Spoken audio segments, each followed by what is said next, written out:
Hello students, this is lecture 2 of chapter number 4. In this lecture we will study about Ampere's circular law. This is another law through which we can calculate magnetic field. In last class we have studied Biot-Savart's law, through which we can also determine magnetic field around the current carrying conductors or a current carrying ring. And in this class we are going to study Ampere's circular law. So this is just analogous to a Gauss law, as you have already studied in your electrostatic chapters, right? So according to this law, the line integral of magnetic field, this line integral of a magnetic field over a closed loop is equal to the mu naught, which is the permeability of free space, multiplied by total current, summation of total current enclosed by that closed loop, right? This is Ampere's circular law. Let us suppose we have this closed loop, and therefore the line integral of magnetic field over this closed loop is equal to the mu naught times I, right? So there are some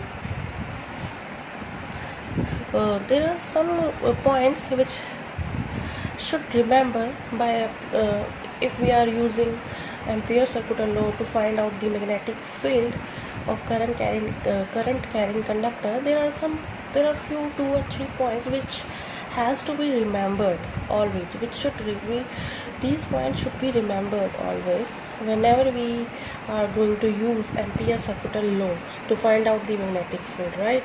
And these points are: to calculate magnetic field using Ampere's circular law, we have to draw a imaginary loop, which is also called Amperian loop, and that loop is divided into number of small elements, right, due to which we can calculate magnetic field, right? And that loop is such that at each point of the loop, either these 3 points, out of these 3 points, 1 point has to be considered, right?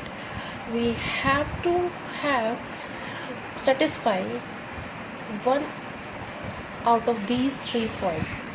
Any 1 point has to be satisfied when we are using Amperian loop, Ampere's circular law. First one, we have to draw our imaginary loop, which is called Amperian loop, and that Amperian loop is such that magnetic field B is magnetic field here. B is tangential to the loop and is a non-zero quantity. What do I mean by this? Suppose this is a current carrying conductor, and we have to find out the magnetic field somewhere here, right? So what we have to do, first thing we have to draw an imaginary loop, which is called Amperian loop, where we have to find a magnetic field, right?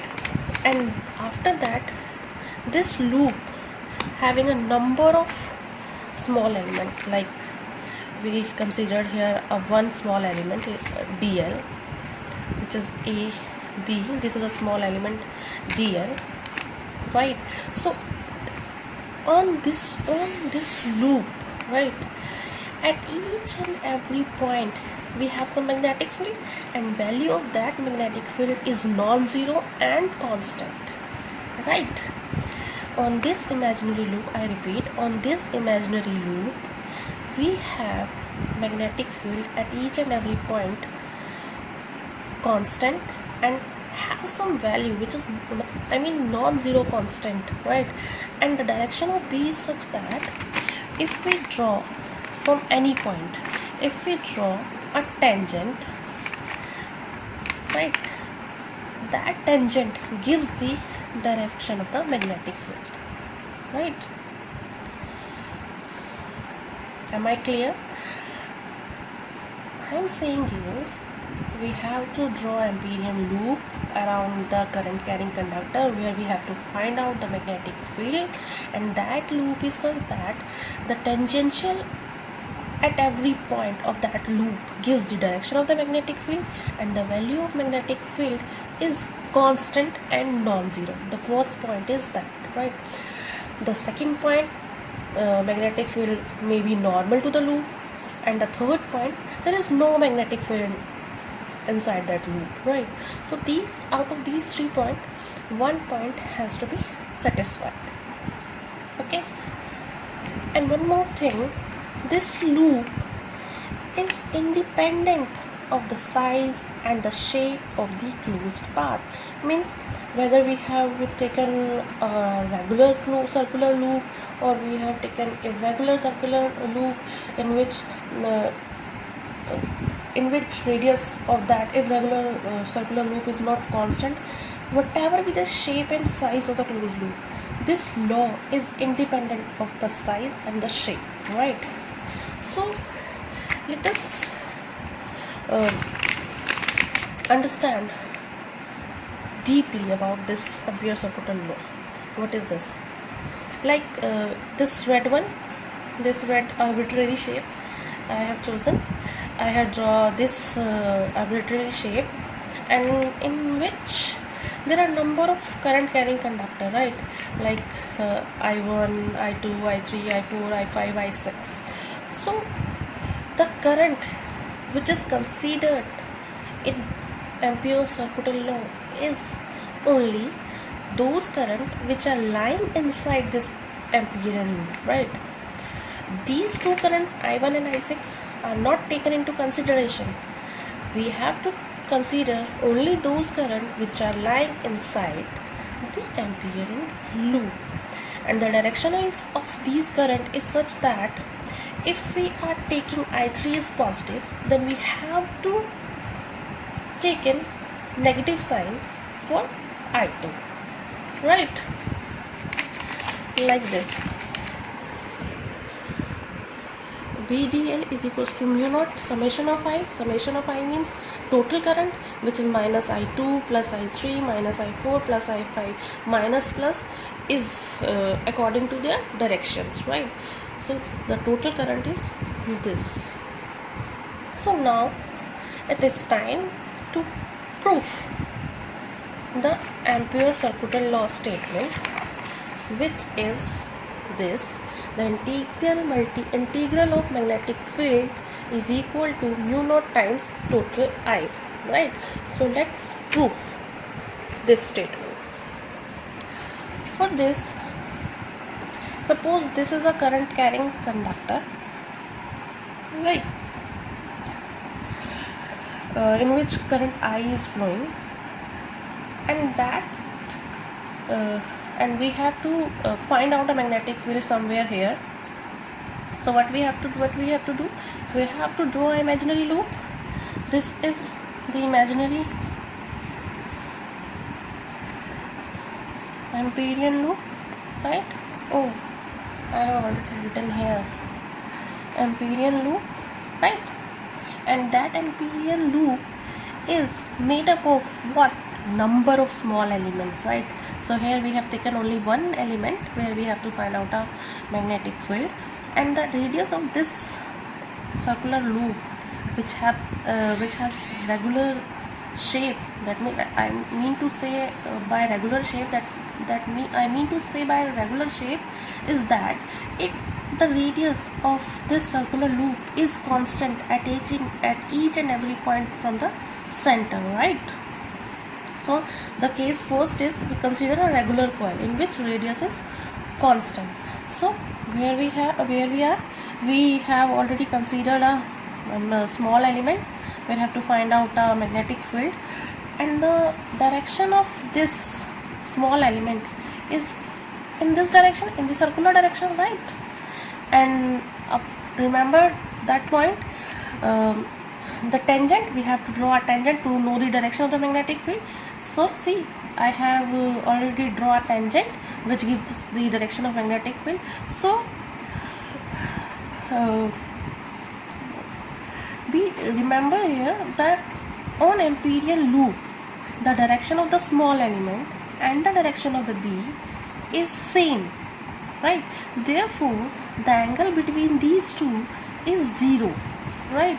The angle between these two is 0. So the right hand equation, so first we calculate this right hand, right? We have taken this right hand, and automatically we come to the right hand, which is mu naught I. So let's start. So what is the value of closed integral of B dot dl? As we have here scalar product, dot product, right? So if we expand this, what we have B dl cos theta, and here we have theta is equals to 0 degree. As I have already mentioned that direction of B and dl is same, that is why we have theta is equals to 0 degree. If theta is equals to 0 degree, then what is the value of cos theta? 1. Therefore we have B dl, right? B is constant at each and every point. We have already discussed this point. B is constant on this Amperian loop, right? So B has to be taken out, and the dl, which is the integral of 0 up to 2 pi r, means the circumference of the circular loop, right? So we have B into 2 pi r. Let's say this equation is number 1, right? But we know the value of magnetic field for current carrying conductor, and what is the value of B? Is equals to mu naught I upon 2 pi r. So put this value of B in this equation.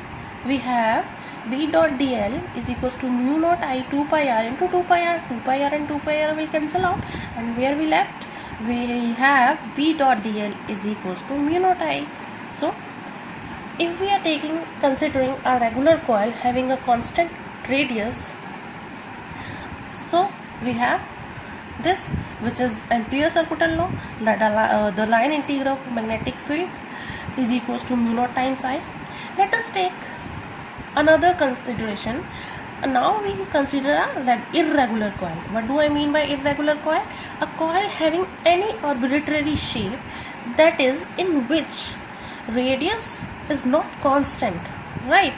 Like this, the black one I had already drawn here, this arbitrary shape having, in which radius is not same, and this is an Amperian loop, right? And around this current carrying conductor we have to find a magnetic field. So, and this Amperian loop is made up of what? By a number of small elements, right? So let us take this small element AB dl1 having length dl1, again CD dl2, and then EF dl3. The distance from the center, from the axis of the current carrying conductor is R1 for dl1, R2 for dl2, and R3 for dl3, and the angle subtended by dl1, dl2 and dl3 is theta 1, theta 2 and theta 3 respectively. So if we have different small element, then also we have different magnetic field at each and every point, right? So let us take a right hand side of this Ampere circuital law, which is this left hand side, I'm so sorry, left hand side. A line integral of B dot dl is equals to B1 line integral of B1 dot dl1 plus B2 dot dl2 plus B3 dl3 plus so on. Like this, there are number of small elements dl4, dl5, like this, right? And we already know the magnetic field due to current carrying conductor is mu naught for dl1, mu naught I 2 pi r1, for dl2 mu naught I 2 pi r2, for dl3 mu naught I 2 pi r3, and here dl1, dl2 and dl3, right? I have skipped one step here because we already know that theta is 0 degree, so cos theta is equals to cos 0 is equals to 1. So I have skipped one step here in which this equation is expanded, right? So this dot is not that dot, this is a multiplication just, right? So what we have to do now, we have to taken out this constant term which is mu naught I upon 2 pi, write this, and we have dl upon r1 plus dl up 2 upon r2 plus dl3 upon r3, right? And we know from geometry mathematical, we know that angle is equals to arc upon radius, right? So what is the angle here? Theta. Arc is dl and radius is r. So we have here dl upon r1, dl upon r2, dl3 upon r3. That means this term is d theta 1, this term is, or you can say theta 1, theta 2, theta 3, this is theta 3, and so on, right?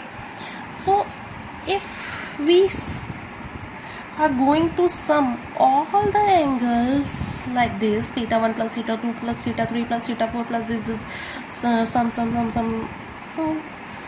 what we have total sum of all the angles is equal to 2 pi, right? So mu naught upon 2 pi into mu naught upon 2 pi, 2 pi and 2 pi will cancel out, and we have mu naught I only. So here we again prove by considering a irregular coil, B dot dl is mu is equals to mu naught I. So by doing this, we came to the conclusion that this Ampere circular law is independent to the size and shape, right, like of the closed path we mentioned here, right? This law is independent of size and shape of the closed path, right? So this is it for today's class.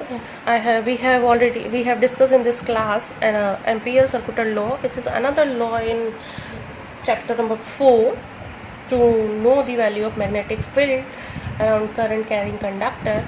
So this is it for Ampere circular law, and in next class we are going to do some numerical based on this Ampere circular law.